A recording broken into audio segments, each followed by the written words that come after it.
Baik, Assalamualaikum warahmatullahi wabarakatuh. Kami dari kelompok 1 akan menjelaskan cara pencegahan, cara mengatasi dari serangan web browser. Yang pertama akan dijelaskan oleh saya, Siti Rahmah, yang mana saya akan menjelaskan serangan web browser yaitu XSS atau cross-site scripting. Sebelumnya saya akan menjelaskan apa itu XSS. XSS adalah serangan terhadap web browser karena develop web tidak berhati-hati dalam menangani kode untuk inputan dari user. Jadi penyerang bisa saja menyisipkan kode berbahaya dan menyerang pengguna lain, dan bahkan bisa menyerang pengguna lain yang lagi menggunakan web. Di sini saya akan mencontohkan bagaimana serangan XSS itu terjadi. Bagaimana serangan XSS itu terjadi. Di sini saya sudah membuat web sederhana, web jual beli album, dengan nama webnya itu Web Music Store. Di sini saya akan menginputkan jika biasanya di sini input dengan teks biasa, di sini saya akan mencari nama penyanyinya.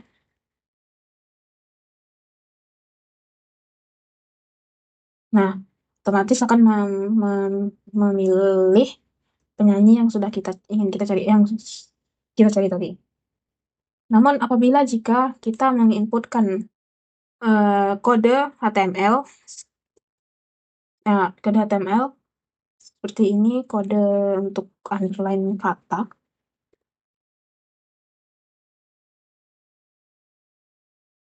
Nah, nanti inputan tersebut akan menghasilkan output yang menerima kode tersebut, yang mana otomatis teks yang ingin kita cari tadi langsung ter-underline. Nah, itu contoh jika kita menyisipkan kode HTML. Nah, apabila kita ingin menyisipkan kode JavaScript ya. Sini kita tulis JavaScript alert menjadi.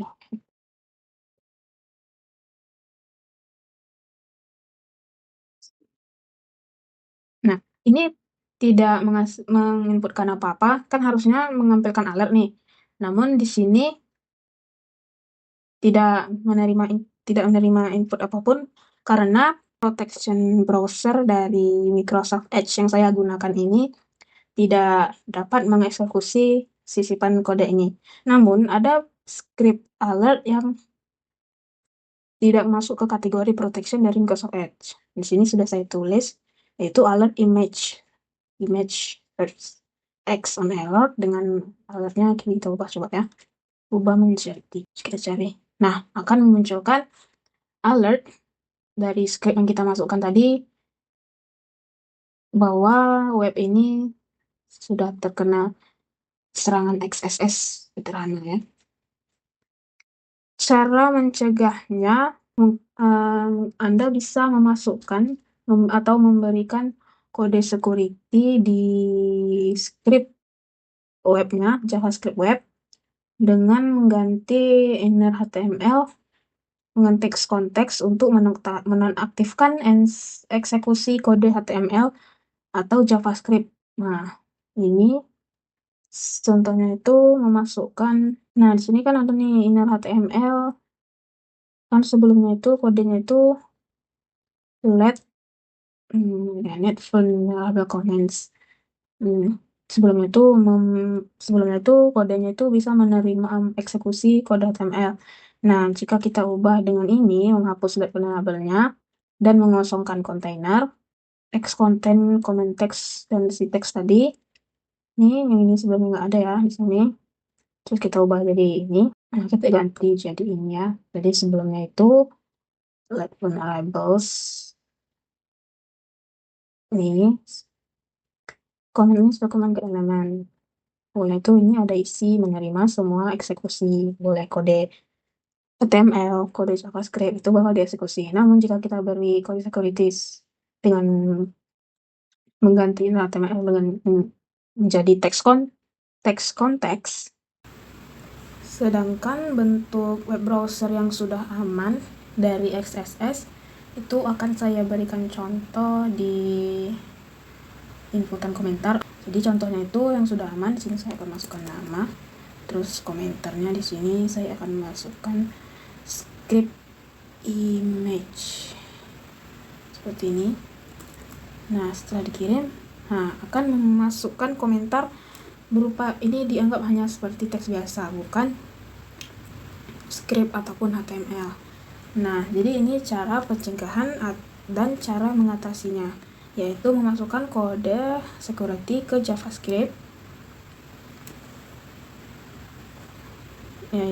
memasukkan email HTML, dan mengubahnya menjadi itu hanya berupa text content. Jadi misalnya kalau ada penyerang ingin masukkan script ke text field berupa inputan gitu, hanya dieksekusi sebagai teks biasa, bukan sebagai script ataupun HTML. Jadi hanya itu saja penjelasan dari saya. Berikutnya akan dilanjutkan oleh teman saya tentang serangan web yang lainnya. Saya Kartika Natalia akan menerapkan dan menjelaskan cara pencegahan untuk serangan SQL injection pada web browser. Saya akan mempraktekannya langsung di lab Portswigger. Saya akan menunjukkan cara menyelesaikan lab SQL injection ini dari Portswigger, dan kita akan belajar cara menemukan celah keamanan di website ini. SQL injection adalah teknik di mana kita bisa menyusupkan perintah SQL ke dalam input aplikasi web. Biasanya terjadi karena aplikasi tidak memfilter input dengan benar. Misalnya ketika kita memasukkan data di form login atau pencarian, jika kita tidak dihandle dengan aman, kita bisa mengubah query database dan mengakses data yang seharusnya tidak boleh dilihat. Contohnya di web ini, ada di lab berikut ini. Jadi, ada website toko online yang menampilkan produk berdasarkan kategori. Query SQL-nya kira-kira seperti berikut ini, yaitu select all from products where kategori sama dengan give and release sama dengan 1. Artinya hanya produk dari kategori give yang sudah dirilis yang akan ditampilkan. Tugas kita adalah membuat query ini menampilkan semua produk termasuk yang belum dirilis. Langsung saja saya akan mengakses labnya. Berikut adalah webnya. Di sini disediakan beberapa kategori. Saya akan memilih kategori give. Sekarang kita perhatiin URL-nya.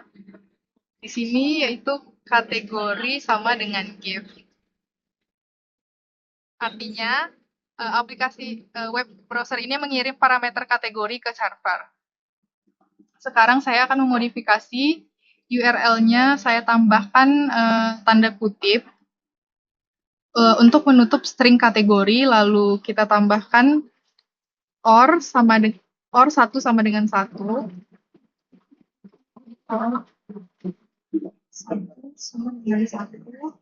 Agar query selalu benar, dan strip 2 kali untuk mengabaikan sisa query-nya.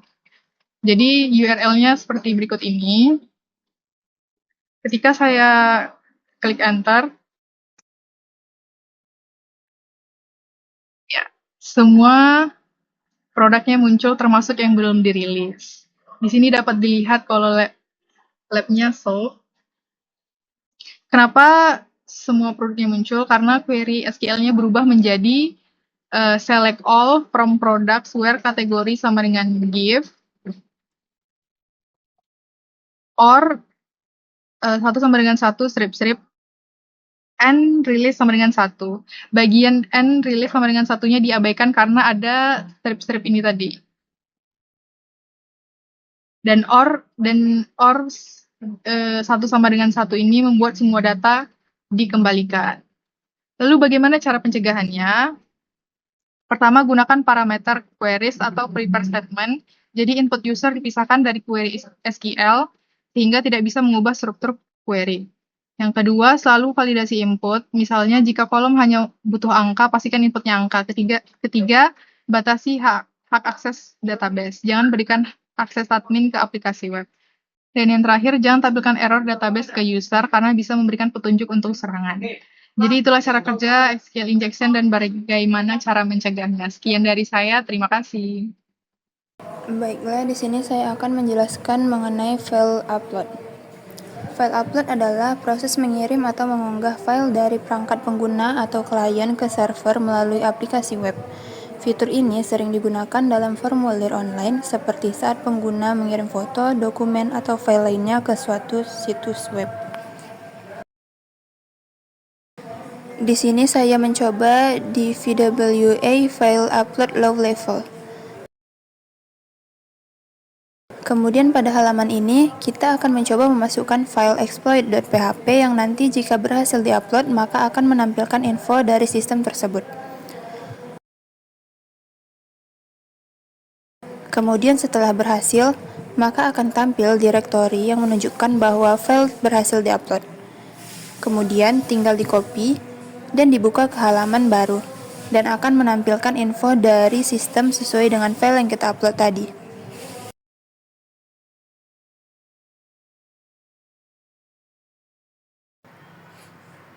Baik, di sini saya akan menjelaskan mengenai serangan yang terjadi adalah Remote Code Execution atau RCE melalui fitur file upload. Penyerang mengunggah file berbahaya dengan ekstensi PHP seperti file yang saya contohkan, yaitu exploit PHP yang berisi kode PHP. Jika berhasil diakses melalui browser, server akan menjalankan file tersebut, memungkinkan penyerang mengambil alih sistem. Langkah-langkah pencegahan yang dapat digunakan, yang pertama, validasi ekstensi file. Hanya izinkan file dengan ekstensi gambar seperti JPG dan PNG. Kemudian validasi MIME type. Pastikan tipe file sesuai dengan jenis aslinya. Kemudian periksa Magic Bytes. Verifikasi isi awal file sesuai jenis file. Kemudian ganti nama file. Hindari penggunaan nama asli file yang bisa dieksekusi. Kemudian simpan di folder non-eksekusi. Letakkan file direktori tanpa izin menjalankan script. Gunakan hak akses aman. Atur permission agar file hanya bisa dibaca. Kemudian logging dan rate limiting. Catat aktivitas upload dan batasi frekuensi serta ukuran file. Cara mengatasi serangan yang sudah terjadi. Yang pertama, identifikasi file berbahaya. Cari file mencurigakan di folder upload. Yang kedua, hapus file berbahaya. Segera hapus file seperti PHP dan yang lainnya. Kemudian ubah konfigurasi folder upload. Cegah folder agar tidak mengeksekusi script. Kemudian perbaiki validasi upload. Terapkan validasi berlapis untuk semua file. Kemudian periksa log server. Lihat jejak aktivitas penyerang di log akses. Kemudian tingkatkan keamanan server, batasi permission dan gunakan monitoring. Kesimpulannya, kerentanan file upload pada DVWA level low terjadi karena tidak adanya pemeriksaan terhadap jenis file, isi file, dan tempat penyimpanannya. Hal ini memungkinkan penyerang mengunggah file berbahaya seperti script PHP yang bisa dijalankan langsung di server. Untuk mengatasinya, kita perlu melakukan beberapa langkah penting, seperti memeriksa ekstensi file agar hanya mengizinkan gambar, memastikan tipe file atau MIME dengan benar, memvalidasi isi file, mengganti nama file agar tidak bisa dieksekusi, dan menyimpan file di folder yang tidak mengizinkan eksekusi script seperti PHP. Selain itu, perlu juga membatasi hak akses file dan menambahkan pengawasan seperti logging. Dengan menerapkan langkah-langkah tersebut, kita bisa mencegah penyerang menjalankan kode berbahaya dari file yang diunggah ke server. Sekian dari saya. Oke, perkenalkan nama saya Dodi Rocky dan pada video kali ini saya akan membahas salah satu jenis kerentanan keamanan web, yaitu command injection. Menggunakan tools atau web open source, DVWA atau Damn Vulnerable Web Application sebagai lab simulasinya.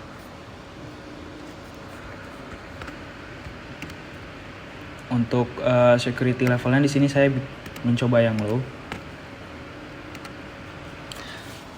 Sebelum kita mulai, saya akan menjelaskan tentang command injection.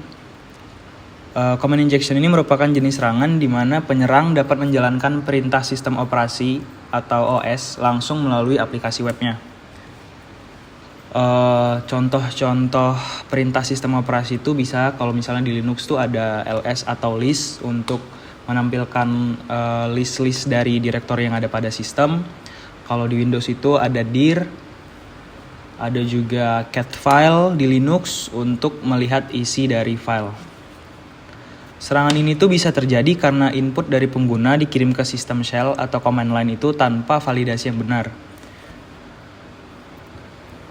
Dengan kata lain, jika website menggunakan fungsi seperti exec atau shell exec atau system atau pass-through dan tidak disaring atau difilter, maka vulnerability command injection ini bisa terjadi. Untuk real case atau study case di dunia nyatanya, kerentanan ini sering ditemukan di panel admin internal, bisa juga di form upload, di mana filenya itu diproses menggunakan command shell, bisa juga di web interface router atau IoT, bisa juga pada script legacy atau sistem yang lama. Nah, kita akan langsung uji coba di labnya. Di sini labnya itu menerima, kita disuruh memasukkan IP address. Sini kita coba masukkan 127.0.0.1, lalu kita submit. Nah, dia di sini mengembalikan reply dari IP yang kita masukkan tadi. Mari kita lihat di sini source-nya.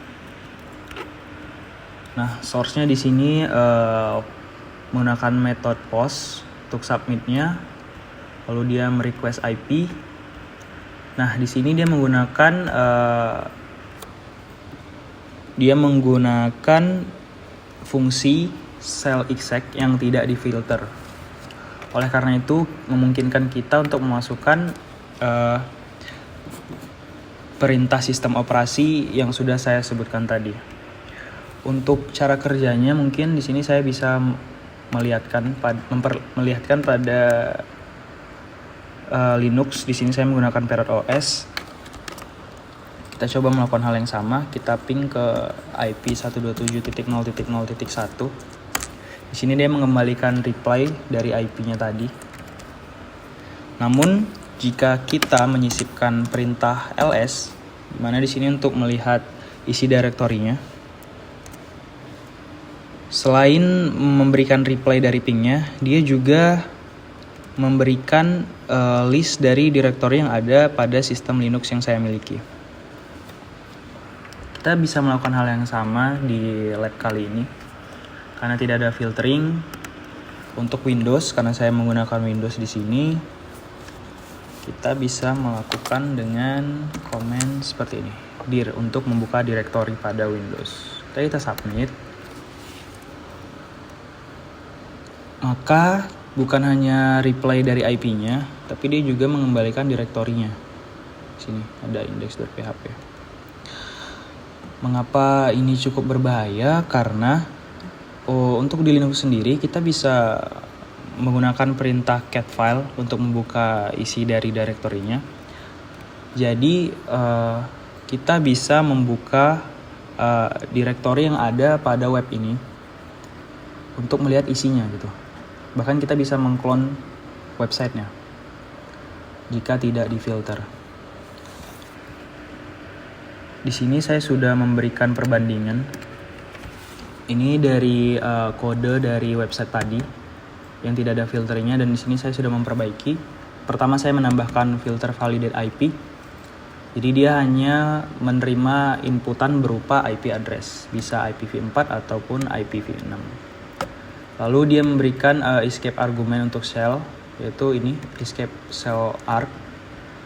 Juga dia memberikan menampilkan hasil dengan HTML special charge untuk mencegah serangan XXS.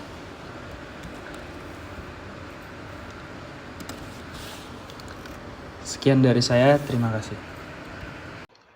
CSRF atau Cross-Site Request Forgery adalah jenis serangan di mana penyerang memaksa user yang sudah login untuk melakukan aksi yang tidak diinginkan di aplikasi web.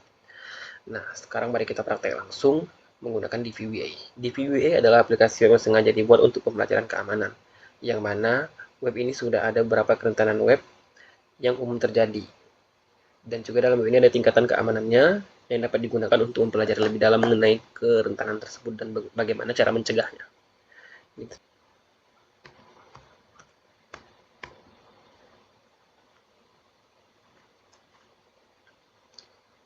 Di sini bisa kita lihat ada beberapa kerentanan yang sering terjadi pada web browser seperti brute force, command injection, CSRF, dan lain sebagainya. Dan sekarang kita akan fokus kepada CSRF, dan di sini kita akan mulai dari level yang paling rendah dulu atau level low. Di sini pada level low ini, jika kita mencoba lihat pada source code-nya, tidak ada keamanan sama sekali. Di mana di sini semua request bakal dijalankan begitu saja tanpa ada pengamanan. Jadi jika kita coba mengubah password dari form maksudnya,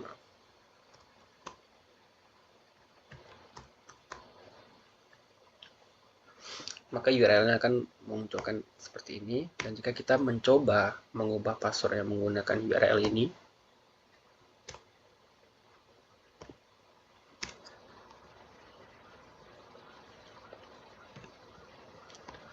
maka password kita akan berubah. Itu adalah salah satu contoh paling sederhana mengenai cara kerja dari CSRF. Dan jika kita mencoba meningkatkan keamanannya menjadi medium,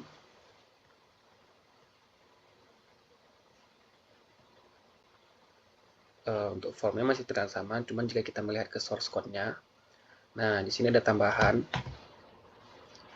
yang dimana kode ini, fungsi ini mengecek apakah HTTP referrer mengandung nama server yang sama. Jika tidak, maka referrer check akan gagal. Itulah mengapa. Nah, jadi misalnya kita coba mengubah password dengan cara sebelumnya, copy link di sini dan kita paste. Nah, maka akan muncul pesan seperti ini. Nah, itu adalah fungsi dari kode ini tadi. Alasan kenapa muncul pesan ini adalah kode tersebut. Jika kita mencoba meningkatkan lagi keamanan menjadi high di sini, submit.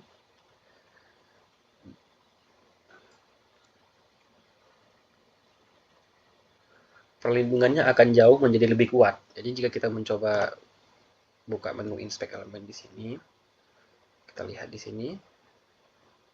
Nah, di sini ada hidden form yang berisi user token. Nah, token ini berubah setiap session. Jadi setiap kita login, tokennya akan selalu berubah. Jadi jika kita coba cek di source code-nya,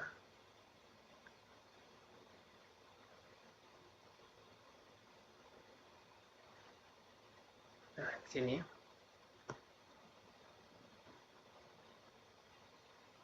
fungsi ini berfungsi untuk membandingkan token yang dikirim dengan token yang ada di session server tersebut, session server yang tadi. Jadi dipastikan bahwa tokennya sama. Nah, dan fungsi yang ini adalah fungsi yang akan men-generate token baru untuk setiap session baru. Nah, mungkin itu adalah sekilas penjelasan mengenai CSRF.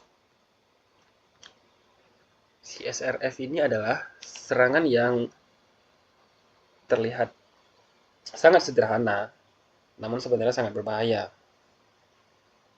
Jadi untuk mencegahnya ada beberapa cara seperti yang ada di website ini tadi. Yang pertama, bisa custom header, menambahkan custom header. Yang kedua, bisa menambahkan anti CSRF token. Bisa juga dengan membuat samsat cookie atau double submit cookie. Jadi kesimpulannya, CSRF adalah serangan serius yang memanfaatkan kepercayaan aplikasi terhadap user. Tapi dengan implementasi keamanan yang baik, kita bisa mencegahnya secara efektif. Halo, saya Zal Mahendra Putra. Jadi di sini saya akan membahas tentang serangan cyber, yaitu berupa brute force. Untuk brute force itu sendiri merupakan upaya peretasan untuk mendapatkan akses ke sistem atau akun atau data rahasia dengan mencoba semua kemungkinan kombinasi username dan password hingga menemukan sesuatu yang benar. Jadi metode ini bisa dibilang adalah metode coba-coba yang dilakukan secara otomatis dan sangat cepat oleh program komputer. Jadi gimana sih cara kerja dari brute force ini? Yaitu peretas itu akan menggunakan sebuah software khusus yang memiliki daftar kata sandi umum atau akan menghasilkan kombinasi karakter secara acak. Software ini nantinya akan mengirimkan ribuan bahkan jutaan percobaan login per detik ke server target. Contohnya misalnya jika targetnya adalah akun media sosial, software ini akan mencoba dengan password admin, password 123, QWERTY, nama kita, atau tanggal lahir, dan juga kombinasi lainnya secara beruntutan. Nah, ini terus dilakukan sampai sistem itu menyerah dan salah satu kombinasi berhasil. Agar lebih terbayang, ada beberapa contoh nih di mana serangan cyber ini sering terjadi. Contohnya itu seperti akses akun online. Ini yang paling umum. Peretas itu mencoba masuk ke akun email, media sosial, atau e-commerce, yaitu dengan menebak username dan password. Targetnya itu bisa jadi untuk pencurian data pribadi, transaksi keuangan, ataupun menyebarkan malware. Nah, di sini kita bisa coba saja dengan sebuah website atau DVWA atau Website Damn Vulnerable Web Application, yang mana DVWA ini merupakan sebuah aplikasi web yang sengaja dibuat dengan banyak kerentanan keamanan. Tujuannya bukan untuk digunakan dalam produksi, melainkan sebagai alat pembelajaran dan praktik bagi para profesional keamanan cyber, ethical hacker, atau siapapun yang tertarik untuk memahami bagaimana kerentanan web bekerja dan bagaimana cara mengeksploitasinya. Kita bisa menginstal DVW ini dengan lingkungan lokal misalnya seperti XMPP atau LMstack. Jadi singkatnya DVW ini merupakan laboratorium hacking etis yang sangat populer dan berguna untuk belajar keamanan aplikasi. DVW ini biasanya itu memiliki username defaultnya itu admin dan juga password defaultnya itu password. Nah, mungkin di sini kita akan berpura-pura tidak tahu dan mencoba menggunakan brute force. Nah, jadi pada halaman DVW ini ada halaman brute force. Nah, bisa kita lihat pada halaman brute force ini. Di sini ada halaman login sederhana. Dan jika kita menggunakan suatu tool seperti Bob Suite, yang mana itu untuk membantu kita melakukan serangan brute force ini. Nah, apabila kita login, masukkan login dengan username yang mungkin betul dan juga passwordnya mungkin salah, kita masukkan sembarangan. Nah, di Bob Suite itu akan menangkap request. Nah, jika request ini sudah tertangkap lalu kita send to intruder,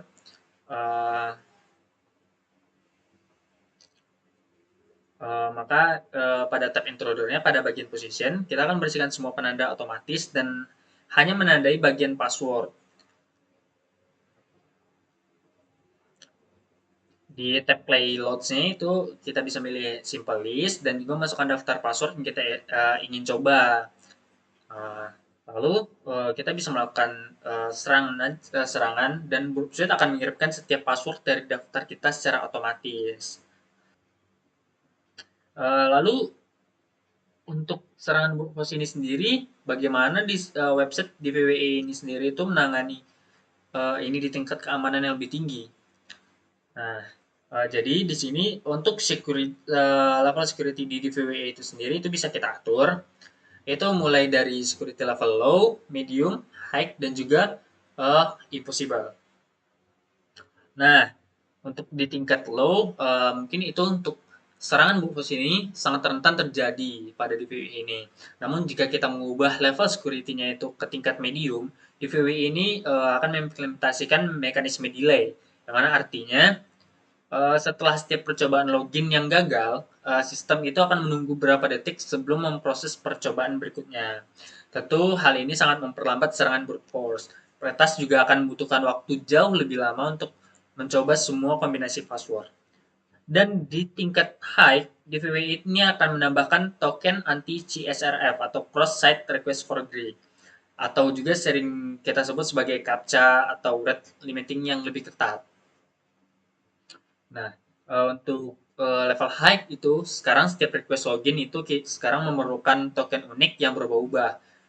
Tool brute force biasa itu tidak bisa menangani token ini secara otomatis sehingga serangan menjadi sangat sulit. Hal ini memaksa peretas untuk menyelesaikan CAPTCHA atau mendapatkan token yang valid untuk setiap percobaan. Ini contoh bagus bagaimana sistem keamanan modern bekerja untuk melindungi dari serangan brute force.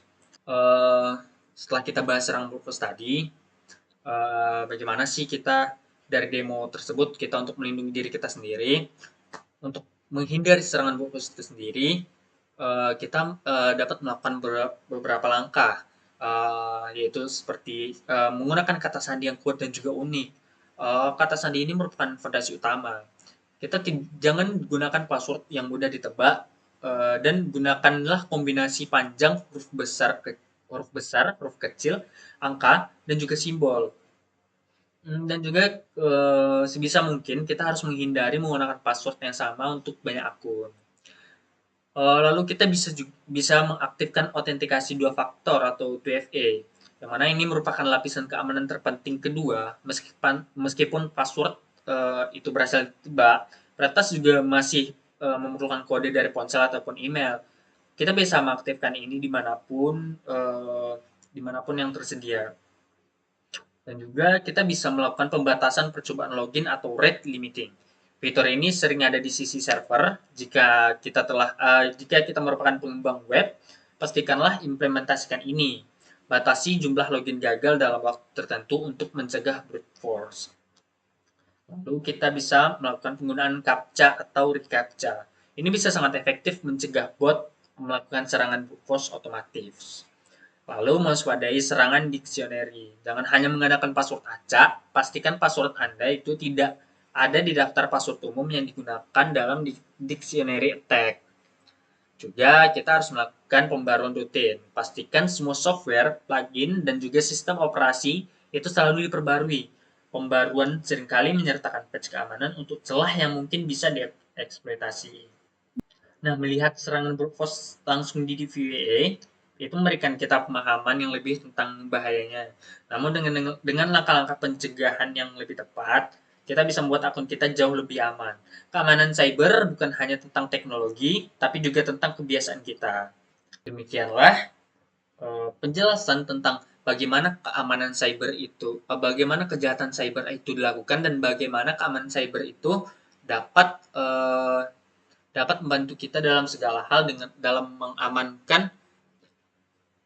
Nah, jadi itulah penjelasan tentang serangan cyber dan juga keamanan cyber, di mana serangan cyber ini itu dapat terjadi pada kita dimanapun. Maka dari itu kita harus tetap melakukan penguatan keamanan.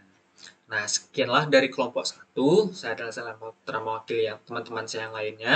Saya akhiri dengan wabillahi taufik wal hidayah. Wassalamualaikum warahmatullahi wabarakatuh.